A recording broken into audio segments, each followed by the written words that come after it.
Hi hello friends, welcome back to my YouTube channel. Hi, ಎಲ್ಲರೂ ಹೇಗಿದ್ದೀರಾ? ಚೆನ್ನಾಗಿದ್ದೀರಾ ಅಂತ ಭಾವಿಸ್ತೀನಿ.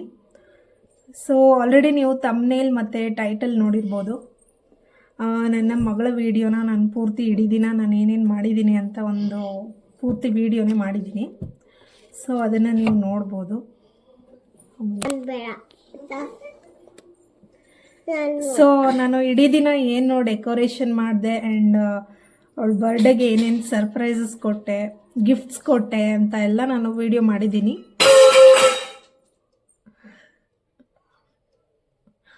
ಸೊ ಹೀಗೆ ಯಾವಾಗಲೂ ಇರಿಟೇಟ್ ಮಾಡ್ತಾನೆ ಇರ್ತಾಳೆ. ನೋಡಿ, ಇಲ್ಲೇ ಇದ್ದಾಳೆ. ಹಾಯ್ ಹೇಳು.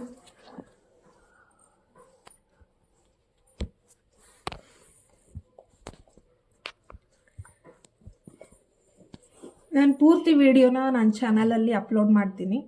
ಸೊ ದಯವಿಟ್ಟು ನೋಡಿ. ಯಾರೆಲ್ಲ ಹೊಸದಾಗಿ ನನ್ನ ಚಾನಲ್ನ ವಿಸಿಟ್ ಮಾಡಿದ್ದೀರಾ ಅವರೆಲ್ಲರಿಗೂ ನಾನು ಹೇಳೋದಿಷ್ಟೇ, ನನಗೆ ಸಪೋರ್ಟ್ ಮಾಡಿ. ನಾನು ಎಲ್ಲರಿಗೂ ಸಪೋರ್ಟ್ ಮಾಡ್ತೀನಿ. ಸೊ ನನ್ನ ಚಾನಲ್ನ ಸಬ್ಸ್ಕ್ರೈಬ್ ಮಾಡ್ಕೊಳ್ಳಿ ಫ್ರೆಂಡ್ಸ್. ಅಷ್ಟೇ, ಪೂರ್ತಿ ವಿಡಿಯೋ ನೋಡ್ಕೊಂಡು ಬನ್ನಿ. ಬೆಳಗ್ಗೆ 7 ಗಂಟೆ ನಾನು ಎದ್ದಾಗ ನನ್ನ ಮಗಳ ಬರ್ಡೇ ಇದ್ದಿದ್ದರಿಂದ ನನಗೂ ಬೇಗ ಎಚ್ಚರ ಆಯಿತು. ನಾನು ಎದ್ದು ಅವಳನ್ನ ಎಬ್ಬಿಸ್ತಾ ಇದ್ದೆ. ಅವಳು ಚಳಿಗೆ ಎದಳಲ್ಲ ಅಂತ ಮಲ್ಕೋತಿದ್ಲು. ಎಚ್ಚರ ಇದ್ರೂ ಹೇಳ್ತಾ ಇರಲಿಲ್ಲ.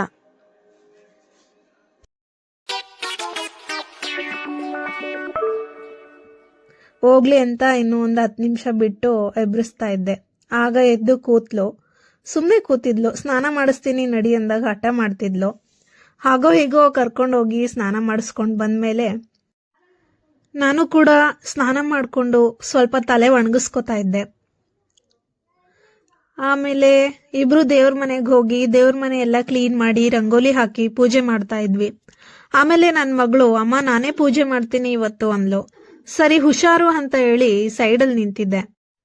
ಹೇಗಿದ್ರು ಇವತ್ತು ಅವಳದು ಹುಟ್ಟಿದ ಹಬ್ಬ ಅಲ್ವಾ, ಅದಕ್ಕೋಸ್ಕರ ಅವಳ ಕಡೆಯಿಂದಾನೇ ಪೂಜೆ ಆಗ್ಲಿ ಅಂದ್ಬಿಟ್ಟು ಸೈಡಲ್ಲಿ ನಿಂತಿದ್ದೆ. ಕಡ್ಡಿ ನಾನೇ ಹಚ್ತೀನಿ ಅಂತ ಅಂದ್ಬಿಟ್ಟು ಹೋಗಿ ದೀಪದ ಹತ್ರ ಹಿಡಿತಿದ್ಲು. ಸರಿಯಾಗಿ ಬರ್ದೇ ಇದ್ದಿದ್ದಕ್ಕೆ ನಾನೆಲ್ಲ ಹೇಳ್ಕೊಟ್ಟು ಪೂಜೆ ಮಾಡಿಸ್ತಾ ಇದ್ದೆ. ಸರಿ ಅಂತ ಹೇಳಿ ಎಲ್ಲದಕ್ಕೂ ಮಧ್ಯೆ ಮಧ್ಯೆ ಬರ್ತಾ ಇದ್ಲು. ಎಲ್ಲ ನಾನೇ ಮಾಡ್ತೀನಿ ಅಮ್ಮ ಅಂತ ಎಲ್ಲ ಹಠ ಮಾಡ್ತಾ ಇದ್ಲು. ಸರಿ ಅಂದ್ಬಿಟ್ಟು ಕೊಟ್ಬಿಟ್ಟು ನಾನು ಅವಳಿಗೆ ಹೇಳ್ಕೊಡ್ತಿದ್ದೆ ಸೈಡಲ್ಲಿ ನಿಂತ್ಕೊಂಡು. ಪೂಜೆ ಮಾಡೋದು ಸರಿಯಾಗಿ ಹೇಳ್ಕೊಟ್ರೆ ಬಿಡಮ್ಮ ನಾನೇ ಮಾಡ್ತೀನಿ ಅಂತ ಮಾಡ್ತಾ ಇದ್ಲು. ಹೇಗೋ ಚೆನ್ನಾಗಿ ಪೂಜೆ ಮಾಡು ಅಂತ ಹೇಳ್ಬಿಟ್ಟು ಬಿಟ್ಟೆ. ಹೇಗಿದ್ರು ಬರ್ಡೇ ಅಲ್ವಾ, ಬಯ್ಯೋ ಹಾಗಿಲ್ಲ, ಓಕೆ ಅಂತ ಅಂದ್ಬಿಟ್ಟು ಸುಮ್ಮನೆ ಇದ್ದೆ. ಹೇಗಿದ್ರು ಮಕ್ಕಳು ದೇವ್ರ ಸಮಾನ ಅಂತ ಹೇಳಿ ನಾವೆಲ್ಲ ಪೂಜೆ ಮಾಡೋದೆಲ್ಲ ನೋಡಿದಾಳೆ. ನಾವು ಹೇಗೆ ಪೂಜೆ ಮಾಡ್ತಿದ್ವೋ ಅದೇ ಥರನೇ ಮಾಡ್ತಾ ಇದ್ಲು. ಸೊ ಅಷ್ಟೇ. ಈ ಕಡೆ ಸ್ವಲ್ಪ ಹೊತ್ತಾದ್ಮೇಲೆ ಡೆಕೋರೇಷನ್ ಮಾಡೋಣ ಅಂತ ಹೇಳ್ಬಿಟ್ಟು ನಾನು ಫ್ಲಿಪ್ಕಾರ್ಟ್ ಮಿನಿಟ್ಸಿಂದ ಡೆಕೋರೇಷನ್ ಕಿಟ್ನ ತರಿಸ್ಕೊಂಡೆ. ಇದೆಲ್ಲ 10 ನಿಮಿಷಕ್ಕೆ ಬಂದ್ಬಿಡ್ತು. ಒಂದು ಬಲೂನ್ನ ಊದ್ಬಿಟ್ಟು ಆಟ ಆಡೋಕ್ಕೆ ಅಂತ ಕೊಟ್ಟೆ. ಆಡ್ತಾ ಇದ್ಲು. ಅಷ್ಟೊತ್ತಲ್ಲಿ ನಾನು ಒಂದಷ್ಟು ಗಿಫ್ಟನ್ನ ರೆಡಿ ಮಾಡಬೇಕಿತ್ತು ಅವಳಿಗಂತ ಮಾಡ್ತಾ ಇದ್ದೆ. ಅಲ್ಲಿವರೆಗೂ ನಮ್ಮಮ್ಮ ಅವಳನ್ನ ಎತ್ಕೊಂಡು ಅವಳು ನೋಡ್ಕೋತಾ ಇದ್ರು. ಈ ಕಡೆ ಗಿಫ್ಟ್ ರೆಡಿ ಆದಮೇಲೆ ಅಮ್ಮ ಅಂತ ಓಡ್ ಬಂದ್ಲು. ನಾನು ಈ ಥರ ಎಷ್ಟೊಂದು ವಿಡಿಯೋಸ್ ಇತ್ತು, ಆದ್ರೂ ಹೊಸದಾಗಿ ಈ ವ್ಲಾಗಲ್ಲಿ ಇರಲಿ ಅಂದ್ಬಿಟ್ಟು ಈ ಥರ ಎಲ್ಲ ವಿಡಿಯೋ ಮಾಡೋಣ ಅಂತ ಹೇಳ್ಬಿಟ್ಟು ವಿಡಿಯೋಗೋಸ್ಕರನೇ ಇರಲಿ ಅಂತ ಎತ್ಕೊಂಡು ಆಟ ಆಡಿಸ್ತಿದ್ದೆ. ಅವಳಿಗೂ ಅಷ್ಟಲ್ಲದೆ ನನ್ನ ಮಗಳಿಗೂ ಕೂಡ ಕ್ಯಾಮ್ರಾ, ಫೋಟೋ, ವಿಡಿಯೋಸ್ ಮೇಲೆ ಕ್ರೇಜ್ ಜಾಸ್ತಿ. ಹಾಗಾಗಿ ಇಬ್ರು ಸೇರಿ ಒಂದು ವಿಡಿಯೋ ಮಾಡೋಣ ಅಂತ ಮಾಡಿದ್ವಿ. ಆಮೇಲೆ ಪೋಲಿಯೋ ಡ್ರಾಪ್ಸ್ ಮಿಸ್ ಆಗಿತ್ತು ಅಂತ ಹಾಕಿಸ್ಕೊಂಡು ಬರೋಣ ಅಂತ ಹೋಗಿದ್ವಿ. ನಮ್ಮಪ್ಪ ಜೊತೆ ಮೆಟ್ರೋ ಸ್ಟೇಷನ್ ಒಳಗಡೆ ಹಾಕಿಸ್ಕೊಂಡು ಹೋಗ್ತಾ ಇದ್ವಿ. ನಮ್ಮಪ್ಪ ಜೊತೆ ಆರಾಮಾಗಿ ಕೈ ಹಿಡ್ಕೊಂಡು ಮೆಟ್ಲು ಇಳಿತಾ ಇದ್ಲು. ಆಮೇಲೆ ಸ್ವಲ್ಪ ಹೊತ್ತಾದ್ಮೇಲೆ ಗಾಡೀಲಿ ಕೂತ್ಕೊಂಡು ಗಾಡೀಲಿ ಹೋಗೋದಂದ್ರೆ ಒಂಥರ ಖುಷಿ ಅವಳಿಗೆ. ಆ ಕಡೆ ಈ ಕಡೆ ನೋಡ್ಕೊಂಡು ಗಾಳಿ ತಗೊಂಡು ಹೋಗೋದಂದ್ರೆ ತುಂಬಾ ಇಷ್ಟ. ಮತ್ತೆ ಊಟ ಆದ್ಮೇಲೆ ನಾನು ಫ್ಲಿಪ್ಕಾರ್ಟ್ ಮಿನಿಟ್ಸಿಂದ ತಂದಿರೋಂಥ ಬಲೂನ್ಸ್ ಮತ್ತೆ ಡೆಕೋರೇಷನ್ ಕಿಟ್ನೆಲ್ಲ ತರಿಸಿದ್ನಲ್ಲ, ಅದ್ರಲ್ಲಿ ಏನೇನಿತ್ತು ಅಂತ ಎಲ್ಲ ನೋಡ್ಬಿಟ್ಟು ಎತ್ತಿಡ್ತಾ ಇದ್ದೆ. ಹಂಗೆ ಟೈಮ್ ಆಯ್ತಲ್ಲ, ಹೇಗಿದ್ರು ನನ್ನ ಮಗಳು ಮಲಗಿದಾಳೆ. ಇದನ್ನೆಲ್ಲ ಏನೇನು ಕೊಟ್ಟಿದ್ದಾರೆ ಮತ್ತೆ ಡೆಕೋರೇಷನ್ ಹೇಗೆ ಮಾಡಬೇಕು ಅಂತ ಎಲ್ಲ ನೋಡ್ಕೊಂಡು, ಮತ್ತೆ ಆಲ್ಫಾಬೆಟ್ಸ್ ಎಲ್ಲ ಇತ್ತಲ್ಲ, ಸೊ ನೀಟಾಗಿ ಎಲ್ಲ ಡೆಕೋರ್ ಮಾಡ್ಬೋದು ಅಂತ ಹೇಳ್ಬಿಟ್ಟು ಎಲ್ಲ ಬಲೂನ್ಸ್ನೆಲ್ಲ ಪಂಪ್ ಮಾಡಿ ಇಡ್ತಾ ಇದ್ದೆ.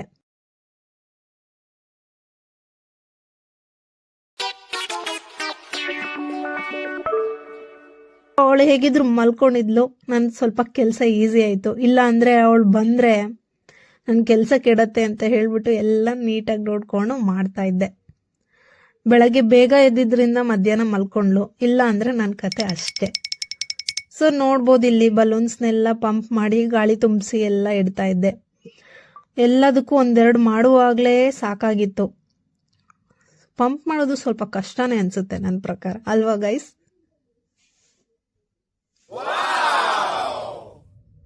ಸೊ ನೋಡ್ತಾ ಇರ್ಬೋದು, ನಾನು ಪಂಪ್ ಮಾಡಿ ಮಾಡಿ ಎಲ್ಲ ಇಡ್ತಾ ಇದ್ದೀನಿ ಬಲೂನ್ಸ್ನ.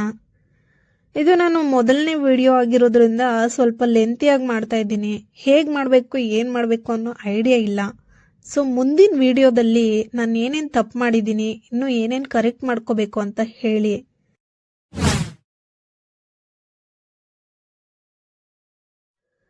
ಸ್ವಲ್ಪ ಹೊತ್ತಾದ್ಮೇಲೆ ನನ್ನ ಮಗಳು ಎದ್ದು ಬಂದು ಎಲ್ಲ ನೋಡ್ತಾ ಇದ್ಲು. ನಾನು ಏನೇನು ಮಾಡ್ತಾ ಇದ್ದೀನಿ, ಏನೇನು ತರಿಸಿದ್ದೀನಿ ಅಂತ ಎಲ್ಲ. ತರಿಸಿರೋದೆಲ್ಲ ಕೇಳಬೇಡ ಅಂತ ಎಲ್ಲ ಹೇಳ್ತಿದ್ದೆ. ಕಿತ್ಕೊಂಡ್ರೆ ಅದಕ್ಕೆ ಹುಷಾರ್ ಅಂತ ಕೈ ತೋರಿಸ್ತಾ ಇದ್ಲು. ನೋಡ್ಬೋದು, ಸರಿ ಅನ್ಬಿಟ್ಟು ಕೈ ಹಿಡ್ಕೊಂಡೆ. ಆವಾಗ ಸುಮ್ಮನೆ ಇಟ್ಬಿಟ್ಟು ಮಲ್ಕೊಂಡ್ಲು. ಮತ್ತೆ ಅವಳು ಚೇಷ್ಟೆ ಇದ್ದಿದ್ದೆ ಯಾವಾಗ್ಲೂ. ಸೊ ಈ ಕಡೆ ನೋಡ್ಬೋದು, ನನ್ನ ಹಸ್ಬೆಂಡ್ ಡೆಕೋರೇಷನ್ ಮಾಡ್ತಾ ಇದ್ರು. ಆಲ್ಮೋಸ್ಟ್ ಡೆಕೋರೇಷನ್ ಎಲ್ಲ ಅವರೇ ಮಾಡಿದ್ದು. ನಾನು ಬರೀ ಬಲೂನ್ ಗಾಳಿ ತುಂಬಿಸಿ ಬಿಟ್ಟಿದ್ದೆ ಅಷ್ಟೇ. ಕೆಲ್ಸದಿಂದ ಬಂದಾದ್ಮೇಲೆ ಆಲ್ಮೋಸ್ಟ್ 6:30 ಆಗಿತ್ತು ಅವ್ರು ಬಂದಿದ್ದು. ಸೊ ನನಗೂ ಸ್ವಲ್ಪ ಹೆಲ್ಪ್ ಆಯಿತು. ಇವ್ರು ಬಂದು ಎಲ್ಲ ಮಾಡಿಕೊಟ್ಟು ಡೆಕೋರೇಷನ್ ಎಲ್ಲ ಮಾಡಿದ್ದು. ಒಂಥರ ತಕ್ಕಮಟ್ಟಿಗೆ ಅವರೇ ನೋಡಿ ಎಲ್ಲ ಮಾಡಿ ರೆಡಿ ಮಾಡಿದ್ರು. ಆಮೇಲೆ ನಾವು ಡೆಕೋರೇಷನ್ ಹೀಗಾಯ್ತು ಹಾಗಾಯ್ತು ಅಂದ್ಕೊಂಡು ಆ ಬ್ಯುಸಿನಲ್ಲೇ ಇದ್ವಿ. ಪಾಪ ಅವಳಿಗೇನು ತಿನ್ನಕ್ಕೆ ಕೊಟ್ಟಿರ್ಲಿಲ್ಲ. ನಮ್ಮಮ್ಮ ಒಂದು ಆ್ಯಪಲ್ ಕೊಟ್ಟರು, ತಿಂತ ಕೋಪದಿಂದ ಕೂತಿದ್ಲು. ಮತ್ತೆ ಬರ್ಡೇ ಅಂದಮೇಲೆ ಸ್ಪೆಷಲ್ ಆಗಿ ಕೇಕ್ ಇರಲೇಬೇಕಲ್ವಾ. ಕೇಕ್ ತರೋವರೆಗೂ ಸ್ವಲ್ಪ ಹಠ ಮಾಡ್ತಾ ಇದ್ಲು. ಮೇಲಿಂದ ಮೇಲೆ ನಾನು ಕೇಕ್ ತಂದಾದ್ಮೇಲೆ ಕೂಡ ನೋಡ್ಬೋದು ನೀವು ಎಷ್ಟು ಹಠ ಮಾಡ್ತಿದ್ದಾಳೆ. ನಾನೇ ಓಪನ್ ಮಾಡ್ತೀನಿ, ನೀವು ಕೊಟ್ಟಿಲ್ಲ ಅಂದ್ರೆ ನಾನೇ ಓಪನ್ ಮಾಡಿ ತಿಂದ್ಬಿಡ್ತೀನಿ ಅಂತ ಎಲ್ಲ ಹೇಳ್ತಿದ್ಲು. ನೋಡ್ತಾ ಇರ್ಬೋದು. ನನ್ನ ಮಗಳು ಚೇಷ್ಟೆ ಮಾಡೋದು ಇದ್ದಿದ್ದೆ ಅಂತ ಅಂದ್ಬಿಟ್ಟು ಸುಮ್ಮನೆ ಎಷ್ಟು ಹೇಳಿದ್ರು ಕೇಳ್ತಾ ಇರ್ಲಿಲ್ಲ. ಇಲ್ಲಿ ನೋಡು ಪಾಪು, ವಿಡಿಯೋ ಮಾಡ್ತಾ ಇದ್ದೀನಿ, ಸ್ವಲ್ಪ ಸುಮ್ಮನೆ ಇರು ಅಂತ ಅಂದ್ರೂ ಕೇಳ್ತಾ ಇರ್ಲಿಲ್ಲ. ಅವಳ ಕಣ್ಣೆಲ್ಲ ಬರೀ ಕೇಕ್ ಮೇಲೆ ಇದ್ದಿದ್ದು. ಕೇಕ್ ಯಾವಾಗ ಕಟ್ ಮಾಡ್ತೀನಿ ತಿಂತೀನಿ ಅಂತ. ನಾವೆಲ್ಲ ಏನು ಹೇಳಿದ್ರು ಕೇಳ್ತಾನೆ ಇರಲಿಲ್ಲ. ಸರಿ ಅಂದ್ಬಿಟ್ಟು ಬಿಟ್ರು ಕೂರ್ಸಿದ್ರು ಅವಳು ಕೂತ್ಕೋತಾನೆ ಇರಲಿಲ್ಲ. ಸರಿ ಅಂದ್ಬಿಟ್ಟು ನಮ್ಮಪ್ಪ ಈ ಕಡೆ ಕೂತಿದ್ರಲ್ಲ, ಬಾ ಇಲ್ಲಿ ಅಂದ್ಬಿಟ್ಟು ಮಂಚದ ಮೇಲೆ ಕೂರಿಸ್ತಾ ಇದ್ದಾರೆ. ಕೇಕ್ ಕಟ್ ಮಾಡೋಣ ಬಾ ಅಂತ ಅಂದ್ಬಿಟ್ಟು ಕೂರಿಸಿದ್ವಿ. ನಾವು ಯಾವಾಗಲೂ ಬರ್ಡೇ ಮಾಡಿದ್ರೆ ಯಾವಾಗಲೂ 2 ಕೇಕ್ ಅಂತೂ ಕಂಪಲ್ಸರಿ ಇದ್ದೇ ಇರತ್ತೆ. ಸೊ ನೋಡ್ಬೋದು, ಒಂದು ಪೇಸ್ಟ್ರಿ, ಇನ್ನೊಂದು ಐಸ್ ಕೇಕ್ ತರಿಸಿದ್ವಿ. ಎಲ್ಲಾನು ಪ್ರಿಪ್ರೇಷನ್ ಆದ್ಮೇಲೆ ಅಕ್ಕಪಕ್ಕದವ್ರನ್ನೆಲ್ಲ ಕರೆದಿದ್ವಿ. ಕರ್ದಾದ್ಮೇಲೆ ಬಂದಿಲ್ಲ ಅಂತ ಅಂದ್ಬಿಟ್ಟು ವೆಯ್ಟ್ ಮಾಡ್ತಾ ಇದ್ವಿ.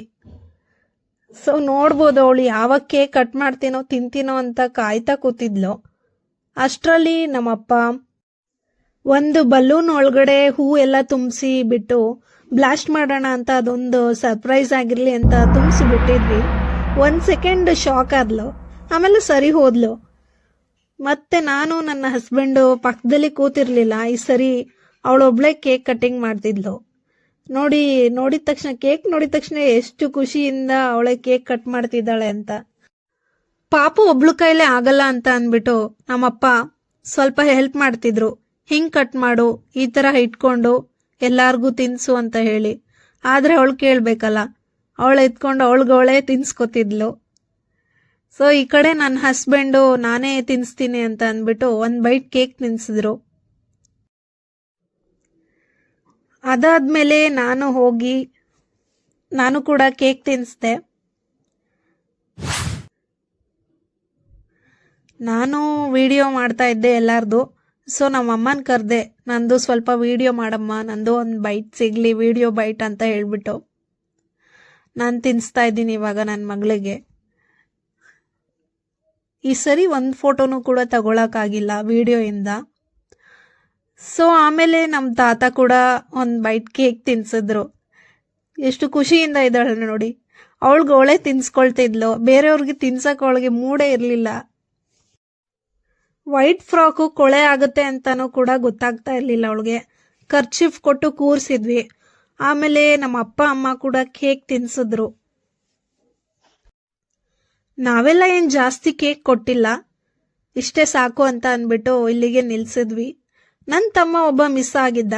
ಅವನು ಸ್ವಲ್ಪ ಕೆಲಸದಲ್ಲಿ ಬ್ಯುಸಿ ಇದ್ದಿದ್ರಿಂದ ಬರೋದು ಸ್ವಲ್ಪ ಲೇಟ್ ಆಯಿತು. ಸೊ ಅವನಿಗಂತ ಕೇಕ್ನ ಸ್ವಲ್ಪ ಇಟ್ಟಿದ್ವಿ. ಅವನು ಬರಲಿ ಅಂದ್ಬಿಟ್ಟು ನಾವು ಕಾದ್ವಿ, ಬರಲಿಲ್ಲ. ಅಷ್ಟರಲ್ಲಿ ಅಕ್ಕಪಕ್ಕದ ಮನೆಯವರೆಲ್ಲ ಕರೆದಿದ್ವಲ್ಲ, ಅವರೆಲ್ಲ ಬಂದಿದ್ರು. ಅವ್ರಿಗೆಲ್ಲ ಕೇಕ್ ಕೊಟ್ಬಿಟ್ಟು ಕಳಿಸಿದ್ವಿ.